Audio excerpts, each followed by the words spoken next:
Welcome back to My Seminary Life. I'm your host, Brandon Knight, and this is the 3-year anniversary special. We did it. Somehow, we have did it. You kept listening, and I kept recording. So we are here 3 years later, celebrating the fact that we've gone on this journey. You've seen me graduate, and now we're still here somehow. You just keep listening, and I'm impressed that you just keep listening. But thank you all for listening to the show faithfully and being a part of this. And to celebrate this occasion, good to do something different. I haven't done this before. This is something I've been wanting to do, though. We're going to talk about a dissertation. And I know that sounds complicated, but we're going to break it down, or more accurately, my guest is going to break it down because I'm sure I'm going to have plenty of questions. And to continue to celebrate this momentous occasion, I've invited back my good friend, Dr. Jonathan Roy. Dr. John, welcome back to the show. Well, so great to be here again, and an honor to be on the 3-year anniversary. So glad to be a part. Well, I'm glad you could be here. This is a special moment for Jonathan and I because we haven't actually seen each other face to face since I got married like over 5 years ago now. We talk almost every week. That's like we have a regular check-in. We were very good friends in college, and we were like, we got to make this work somehow. Uh, so this is cool for us to be able to just kind of, and you're coming up here in a few months, hopefully. Yes, that is the goal. It's also wild that that was 5 years ago. It's blinked. I know. And time has happened. I know. Time has happened. You have a doctorate. I have a child. Like a lot happens in 5 years, apparently. Yes. Yeah, it's crazy. So we went to college together. You continued at that college. I came back to that college later to do my grad studies. But then you transitioned to a different school to do your doctorate and to do and to also teach there. So tell us a little bit about where you're at right now.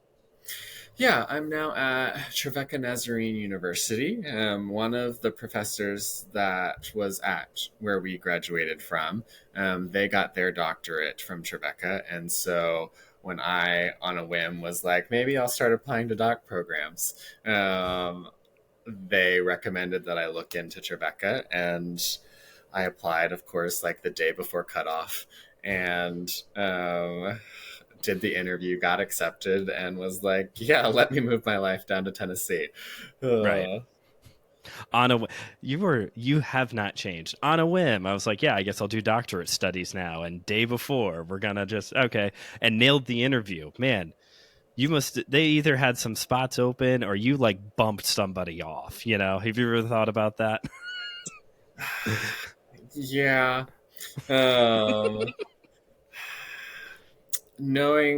Having sat in some of the interviews, I'm like, there's definitely some people that I was like, yep, I was okay that I got in.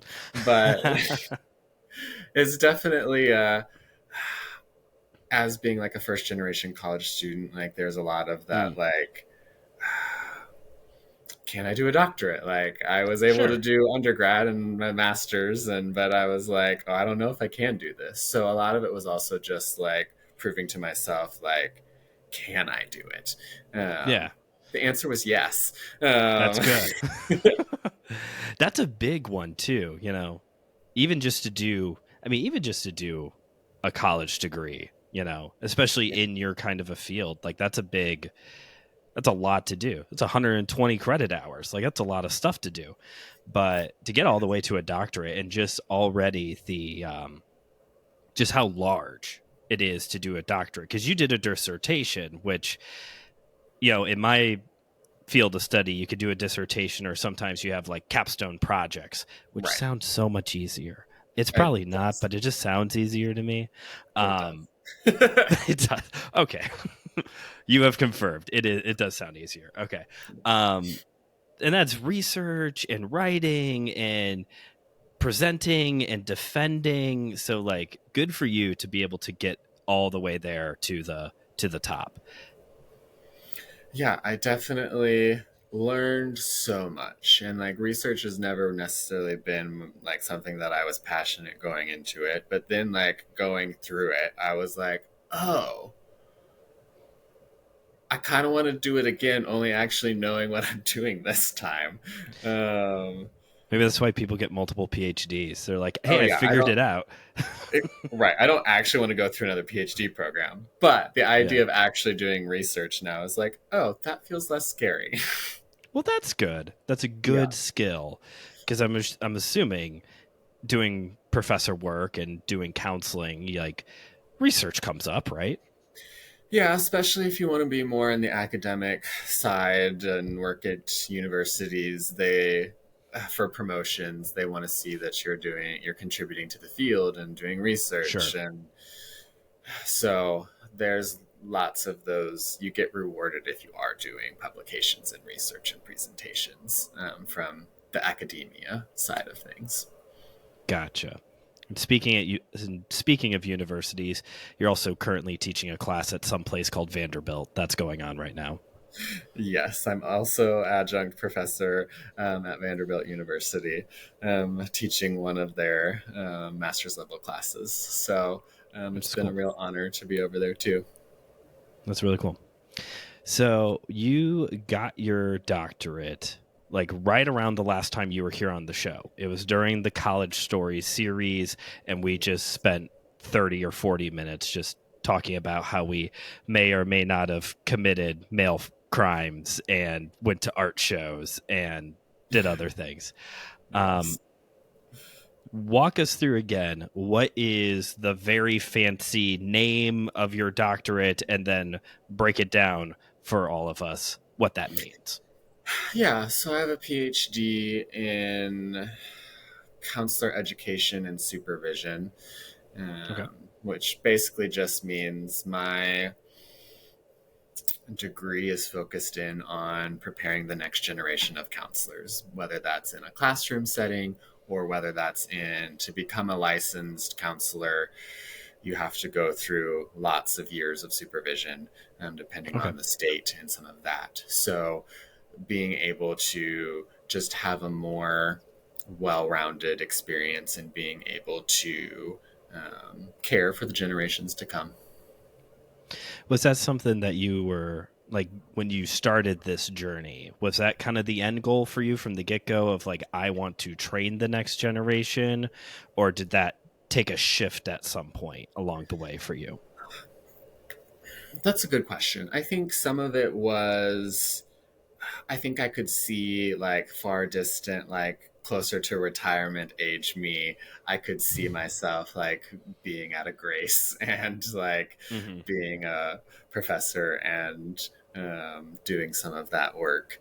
But Okay. I never fully thought of like being this early in my career and already being educating and providing some of that. So it was Okay. definitely much more fast tracked. It was kind of a like, oh, that would be a cool future thing. And now it's like, oh, I'm doing the thing. Nice. Nice. And Yes. enjoying it, I'm assuming. Yes. Yes. It's incredibly just amazing to kind of just see the opportunities that God's opened up in life and being able to just work with students and being able to help them like I say within how Trevecca does their internships.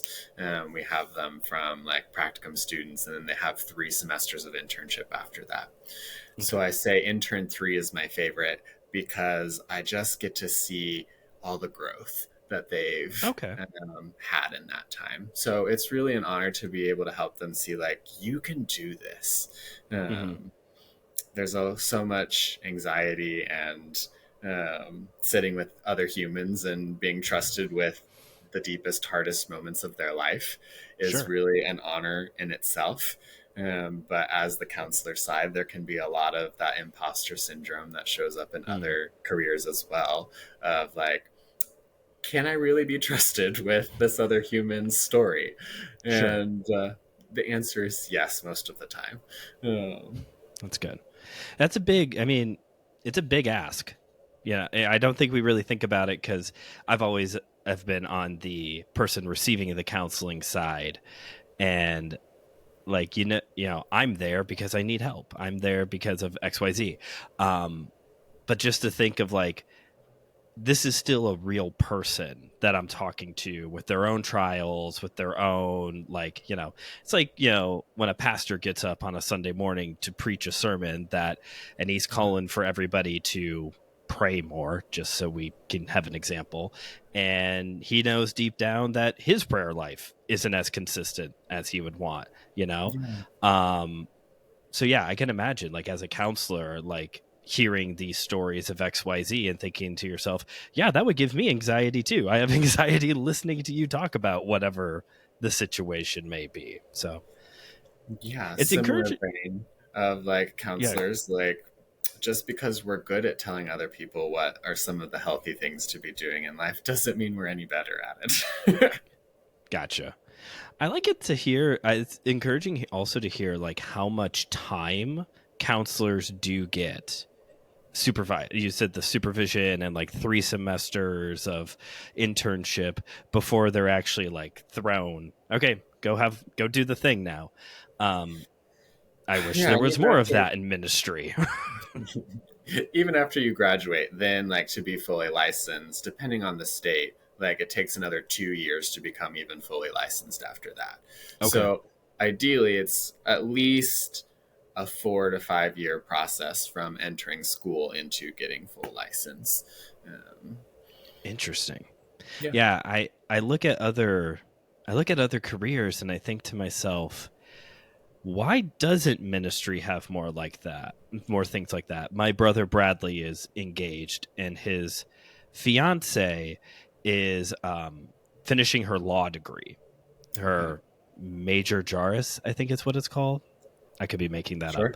um, she's taking the bar exam this summer. She has to finish all of her classes, which, the type of degree you get, I was talking to her, it's like an undergrad, a major, and a doctorate all rolled into one or something. That's how law degrees work. It's like everything is packed into one thing. She has to take the bar exam this summer. She had an ethics exam last summer.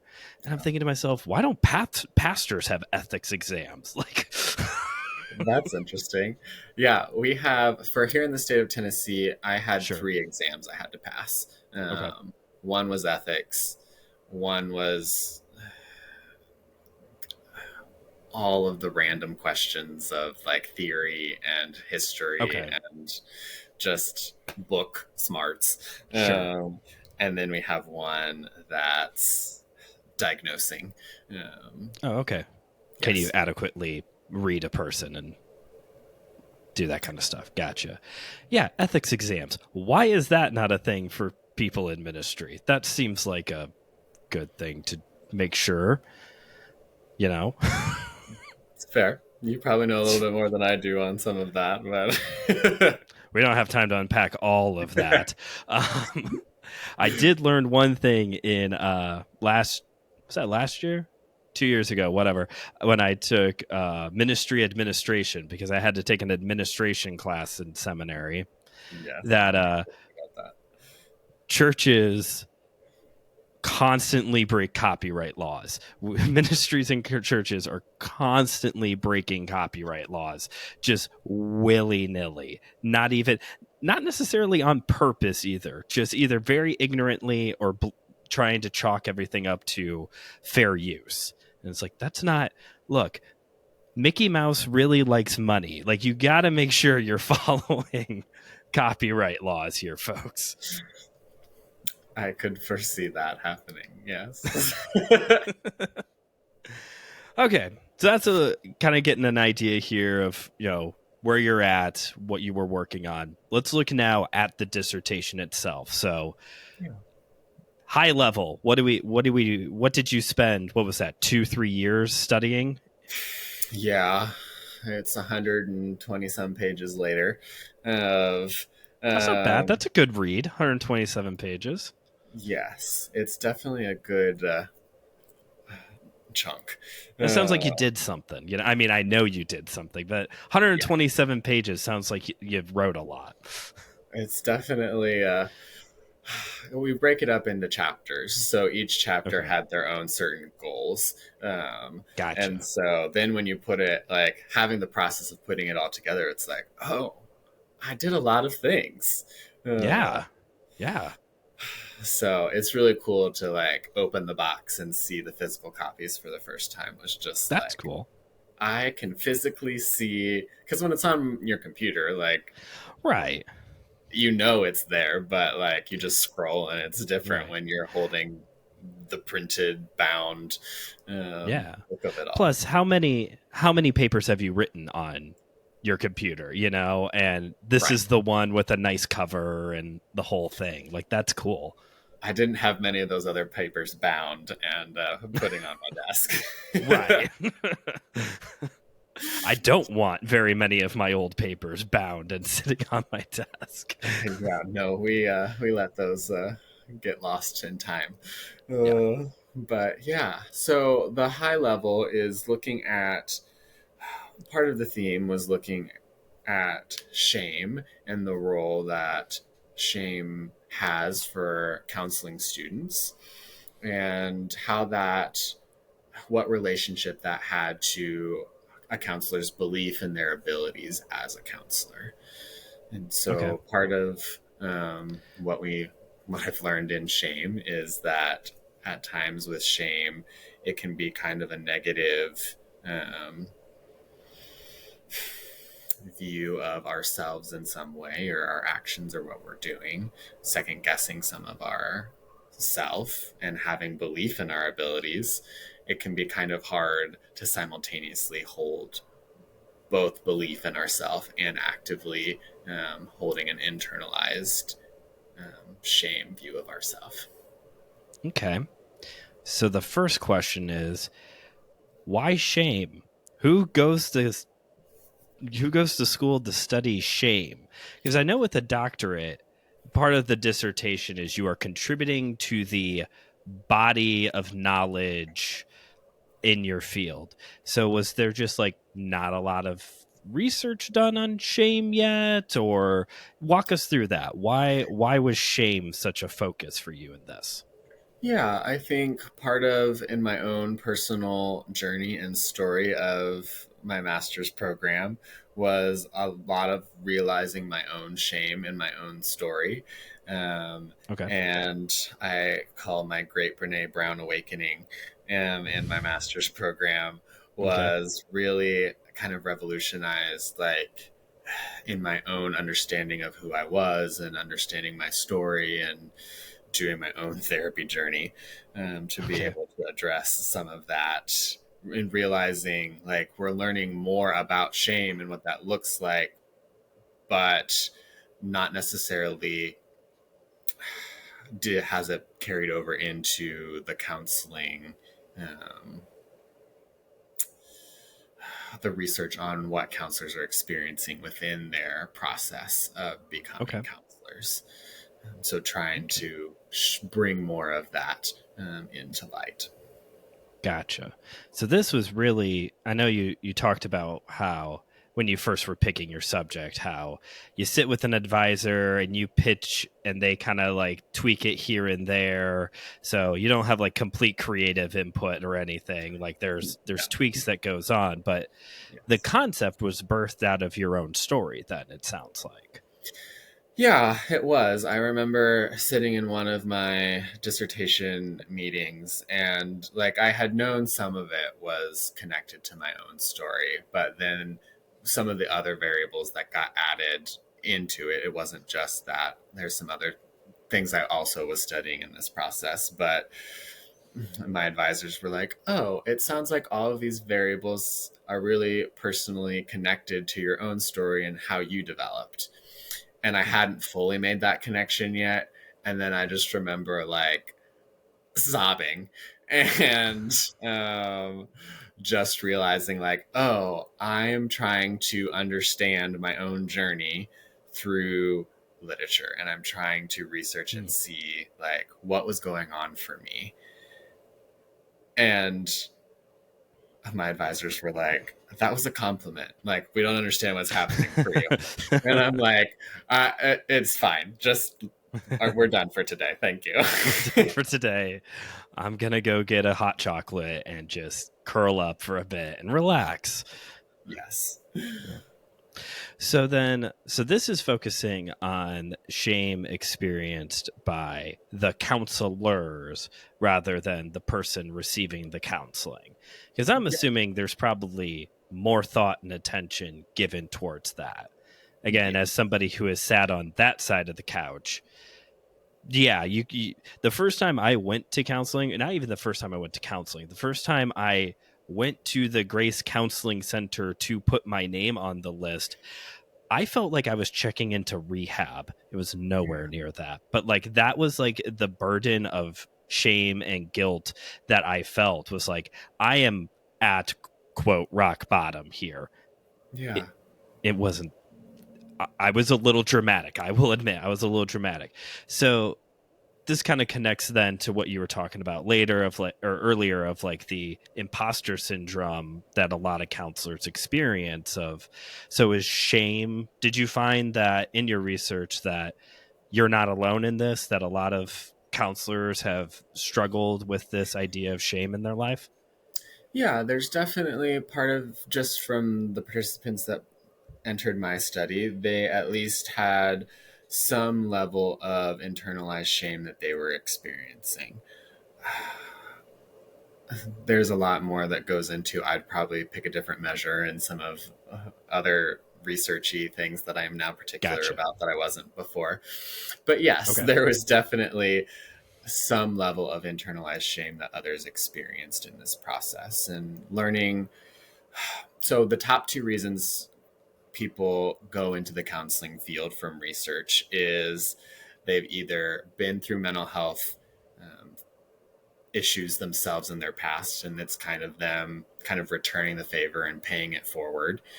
Okay. And the second reason is they're actively having mental health issues and they're coming into a graduate program to help them figure it out. And so, Pause. As yes. somebody who was friends with a lot of Grace College counseling majors, he is correct. Proceed. And so there's a lot of literature that kind of connects this idea of as wounded healers, we can tend to have a potential for more shame in our stories and backgrounds as well. And so Okay. being able to understand how, when we're experiencing shame, how do we respond to that in our lives? Okay. And then how does that show up as we're trying to do good work with our clients? Gotcha. Okay. So I guess we should take a pit stop and define something because I feel like this is usually comes up, but you're the guy who did all the research, so let's hear what you have to say. What is the difference between shame and guilt? Because these terms I even just used it a moment ago kind of go together, sometimes used interchangeably. What how would you maybe separate those two out? Yeah, I'll add a free one in there too of Okay. guilt, shame, and humiliation Okay. are we're kind of as we're kind of understanding it, like the same event could spark any of those three emotional responses. Okay. We're not 100%. We're trying to understand a little bit more of what inclines us to pick one path or another. Okay. But so the cheesy one that we kind of example that can get used is if we go back to if you went to high school and you had like lunch trays and you spilled your lunch everywhere. Okay. If you're experiencing guilt after that moment is, oh, I feel bad that someone has to clean it up. Like, I feel bad that this happened. And like, I want to do something to help fix that it's happened. So guilt is this like there's action of like, oh, I want to do something to correct if I've done something wrong. Gotcha. A little bit more external. This is Yes. affecting other people. Yes. Gotcha. Shame Okay. is I I am wrong. How, I'm such a klutz. Like, how Okay. could anyone want to be around me? Like, it Gotcha.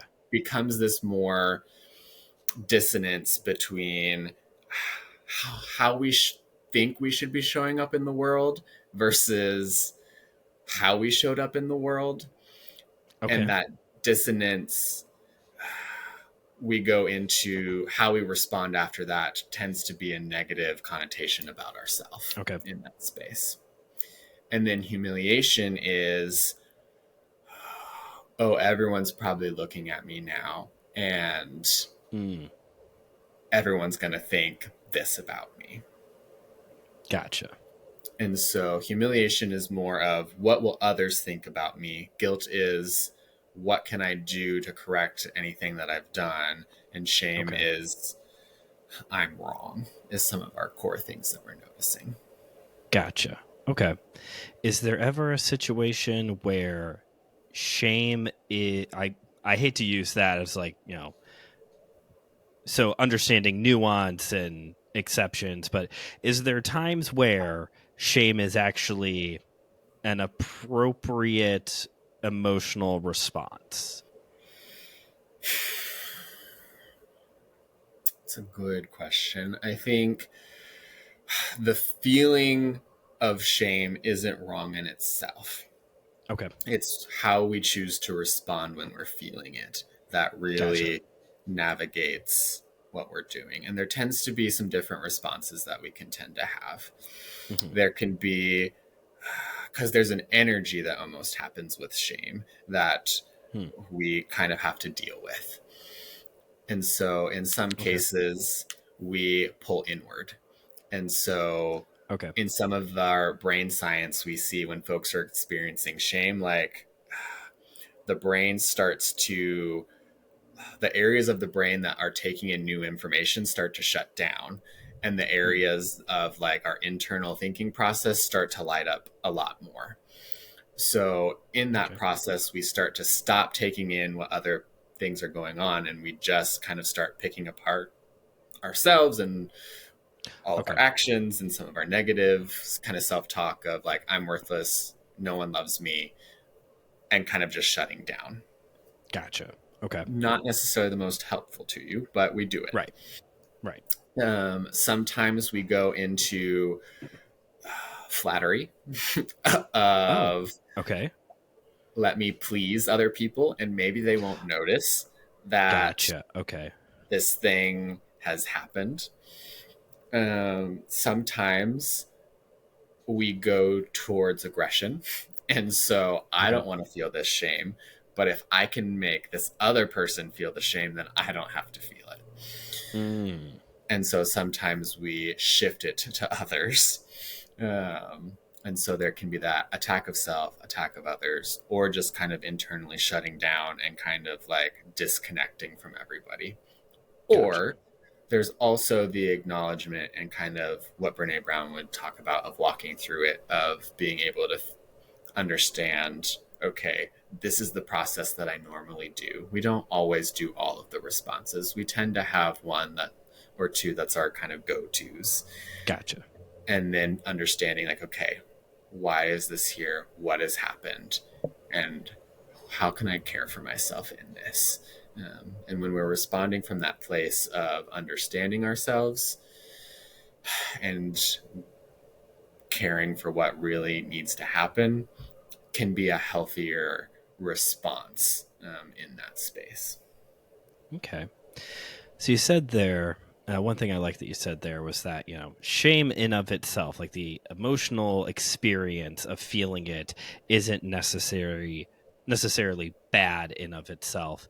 I know last year, October timeframe, Christianity Today put out a podcast called Be Afraid. And it was oh man, I can't think of the guy's name now because he's got a cool name, so it doesn't stick in my head. But the host is a professor out on the West Coast who does intersection of faith and pop culture and studied why we fear or enjoy horror films and what that teaches us about like our like what our brains are processing, and Yeah. also just understanding how to fear well. What does that look like? Yeah. And it got a lot of backlash because Christians don't like horror movies, and they also don't like.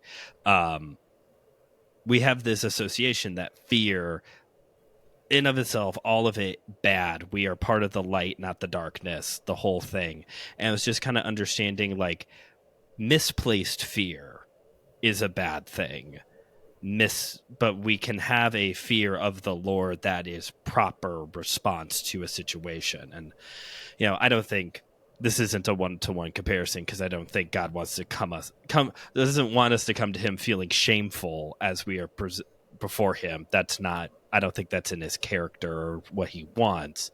But just the emotion of shame. I've also heard that like anxiety in of itself is another one of those. It really matters how you respond versus the fact that you are feeling anxious. You're nodding your head, so I'm assuming you would agree with that on the anxiety as well. Yes. How I, where I've come in my counseling theory, and feelings, God gave them to us for a reason, and they all have a Mm-hmm. message for us. It's A, are we listening to the message that they're telling us? So anxiety has a purpose. Like on some level, it's there to protect us from threats, from danger.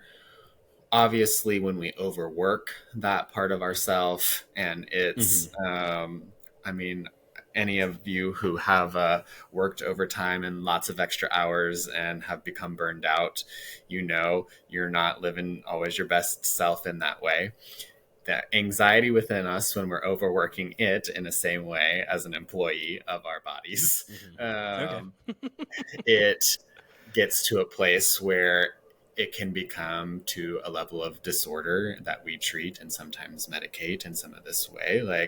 But the core message of, I want to keep you safe, isn't a bad message. The Mm. problem is, at times, we're flagging things as unsafe that aren't. Gotcha. Okay. So back to the shameful dissertation. Sorry, Yes, it just seemed like a low hanging joke. love Um, it. One thing you talked about there was how it kind of sounded like the punchline here, where you were getting to, is how counselors should be practicing self care for themselves when they are experiencing and when they're experiencing shame and responding to it in an improper way. Is that kind of where this lands? I don't know if a dissertation usually has a practical application chapter, but that kind of sounds like the direction you're headed. Somewhat. There's kind of a, what do we do with this information and how do we apply it? And some of my version of it in advocacy is more of like, as counselor educators, like how do we Mm-hmm. acknowledge that it's can be a normal process to kind of teach our students that like it's okay if this is Okay. happening for you, and let's give you tools, and like let's help Okay. you. Part of also what I was looking at is self-awareness and understanding, um, when we're aware and what's going on, how can we respond and care for ourselves as well? So, Okay. yes, eventually it would get there, but not Okay. the full train. Not the full train. Okay. So we talked a little bit before we hit record. So let's talk a little bit about that self awareness. So this seemed to be, when we were talking before we hit record, this seemed to be an area that kind of caught your attention in your research process. So let's talk about being self aware, or the lack thereof. Yeah, self awareness, I've learned a lot of us like to talk about it, but we don't actually know what we're talking about. Okay. Like, we don't have a singular definition for what self awareness is. Okay. We have lots of people who are studying it, and everyone tends to make their own definition for what they think it is, and then they just kind of Great. run with it.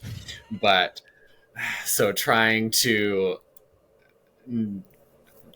hone it in, Sure. was being able to say kind of the core of what how I saw some of self-awareness is being able to identify some of the feelings or bodily reactions that are going on for you, and being Okay. able to make meaning of what is happening. So if I'm feeling a lot of tightness in my body during a conversation, being able to notice like, oh, I am feeling tight. Oh, I'm nervous right now. That's all part of self-awareness. And so, in saying that, there's Mm-hmm. this other theory that I've since learned about called the Dunning-Kingdom effect, where folks who are very self-aware tend to underrate their abilities at doing tasks. So Okay. if they are in the top 80% of actual ability, they'll probably rate themselves 70 or a little bit lower. Um, Okay. so they aren't giving themselves as enough credit as they deserve in some context. Okay. On the flip side, folks who are really performing at the bottom 20% of the activity Okay. assume that they are functioning at the top 80% of Gotcha. productivity or whatever the task is.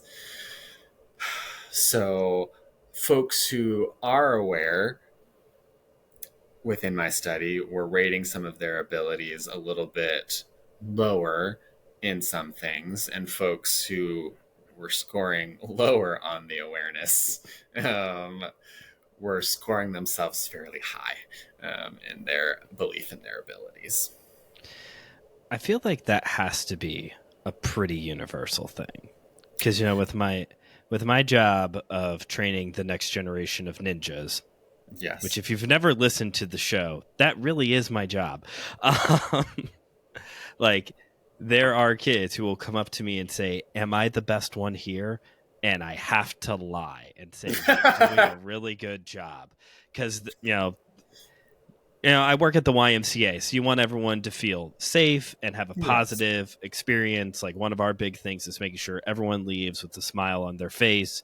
So I cannot just look at this 8-year-old child and say, "No, you're like the worst person here." But you have all the confidence in the world that you are in that like 1% of the students in this class. So I feel like whether it's some form of gymnastics, martial arts, or you're counseling people, or preachers in the pulpit, like Yeah. there's got to be this like universal like, oh yeah, I'm killing it right now, and they have zero self awareness towards it. Is self awareness and introspection the same thing, or are they two different things, kind of like shame, guilt, humiliation?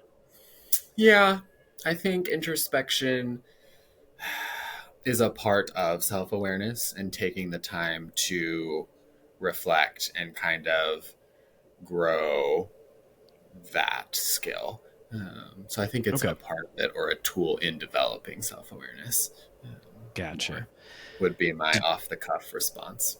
gotcha. Did you explore at all how people can become more self aware or give themselves more credit during this research process? So a little bit. So part of, at least from the counseling side, we know in developing some self awareness is having self reflective activities. So Mm. journaling is a big way of developing some of that skill. We talk about mindfulness and being able to Okay. be able to connect with your body, and I know that can have some mixed results in some of the Christian spheres, Sure. um, but really just being able to focus in on your breathing and connect with your body and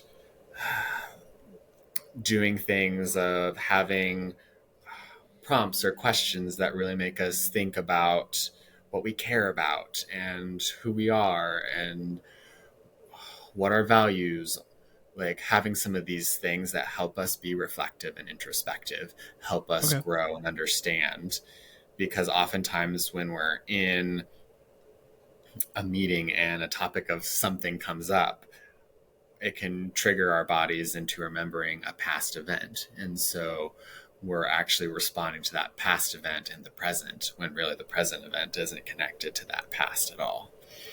Gotcha. Okay. So, really helping us understand kind of all of the things that have led up to our past and knowing how we're responding currently to be able to respond differently in the future that we want to have. Very good. Very good. So I think that is it for me on the question side of things. Is there um, anything significant still that we haven't covered? You did the work, so you tell me if there's anything else that you're like, hey, we should really talk about this before we get out of here. I mean, I think those are some of the big, shocking findings that I had for myself in learning about this Okay. process. I think a lot of the only other area, I guess, in learning to believe in our abilities, some Okay. of that is really taking risks and trying the things. And a lot Mhm. of those moments can be either really corrective experiences that help build our likelihood of wanting to do it again and try it, Okay. or negative experiences can kind of prevent us from wanting to try again. Gotcha. Okay. I mean that. Yeah, that makes sense. At the recording of this episode, I just got back from vacation, and I was off of work for 2 weeks, and I went back to work last night, and you know, a lot of self doubt in my ability to train my students, and I just had to keep reminding myself, hey, you've been doing this for a long time. Also, not rocket science. It will be fine. Like, this is an extracurricular activity. This is going to be okay. Um, was there any skill, again, like with the taking care of ourselves and understanding our past and how we're responding in the present? Was there anything that you learned in the building of confidence? That was it the same kind of a process of like understanding the past, being present in the present? Some of it at times, like if we have, for a lot of adults, like doing art things can be really Oh, hard because oftentimes as kids, we had lots of people telling us how we did bad jobs. sure. Whether that was other children at our age or comments from adults that we interpreted as not um, very positive feedback. But so in adulthood, like there can be some of these rigidities that we have around certain tasks or things because of Okay. these moments. But really, the more that we just try and not get into that shame spiral of, well, it's never going to be good enough and I'm not enough. And Hmm. like being able to tease out, like, just because we're creating something doesn't mean that's who we are. Okay. Gotcha. And A lot of so it's okay. Yeah. I was gonna say a lot of identity stuff in this. Yes. And so being able to take risks, and it's okay if it doesn't work out fully. And what can we learn from this is really the more fruitful part of the process. Is even if it Gotcha. didn't go well, do we have supportive people who can help us see how we can do it differently next time? Gotcha. So with that in mind, I know that. Well, I shouldn't say I know that, but I do kind of doubt that there's a lot of professional counselors listening to this show right now. But Fair. as we discussed, shame's a pretty universal emotion, Yeah. and no matter who you are, you may be experiencing some form of shame for one reason or another at this time. Do you have any words of advice or encouragement or next steps that you would like to share with broadly with someone right now who may be experiencing shame in their life? Yeah. I think it's helpful to know that you're not alone, because part of some of the shame responses is really keeping it secret and keeping it hidden. And that keeps us really disconnected from other people. And so the more that we bring it to light and the more that we talk about it, the less powerful it has in our life. It doesn't mean it goes away instantly just because you name it, Mm-hmm. but the naming it takes away some of that I'm alone and I'm different and no one understands. So Gotcha. it's okay to reach out and I mean, I'm very partial to the counseling world, and so I always encourage to find a therapist that you trust. And it's okay if the first one you go to you don't click with, but it's okay to keep trying. Okay. And for that small group of people, that one or two people who are professional counselors listening to this, or just the academic guys or guys and gals who are listening, if they wanted to get a nice hardbound copy of your dissertation, how does one obtain if they need that or need something to help them fall asleep at night? Yes, yes. I know it's published on the ProQuest internet online things for the dissertation-y things. There was a copy at the Trevecca library. The library flooded, so I don't know if my Oh dissertation no, still exists or not there. But then I have a personal copy. But ProQuest is your one-stop shop for all your dissertation purchases. The yes, Amazon of dissertations. it's on there. You can probably Google my name and shame, and it might pop up. Sweet. I'm going to test that now. And if I find it, I'll put a link in the description of this episode for it. But yeah, thank you. This has been fascinating. This has been fascinating. And I know we don't do a lot of mental health professional types of talks here. That's something that we are going to do more in the future here. Got a series planned at one point for the show to get more into like counseling and psychology. But, with the emotions that we're talking about here today, particularly shame, but guilt and humiliation as well, and being self-aware and self-care. I mean, these are things that it's a part of being human, and we need to understand better. In the year of our Lord 2024, we're still trying to understand these things, and that's just fascinating. Yeah, and I think that's what I think some of the misconception of counseling and the therapy world is really how I view what I've done in my career is really learning how to love people better and learn how to be human. Hmm. And so I think that's one of, I guess, the greatest gifts I can try and help is helping people learn it's okay that we're human and Mm-hmm. being able to kind of live in that loving space that God's called us to be. I like that a lot. Love people better, and it's okay to be human. Yeah. Because you are one. I like that. We're gonna call it. We're gonna stop right there. Perfect ending point. Perfect end line. Perfect end line.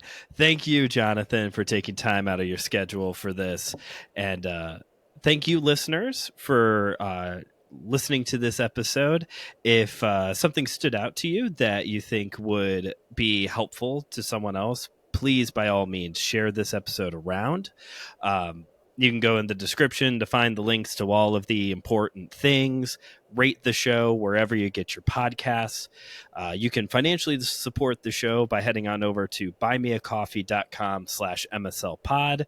You can make a one-time donation, or you can support the show monthly. Everyone who supports the show at the $9 a month tier gets a shout out. So thank you, Lori, for supporting the show. That is it for our March long celebration. We've been celebrating things all month long. Starting next week in April, we've got Apologetics 201. We're running it back with some more apologetics. Going to get more into the realm of faith and science, which means we'll have to have Pastor Will on the show because that's like his whole thing. But until next time, this is Brandon signing off, reminding you as always that theology is for everyone, so keep on studying.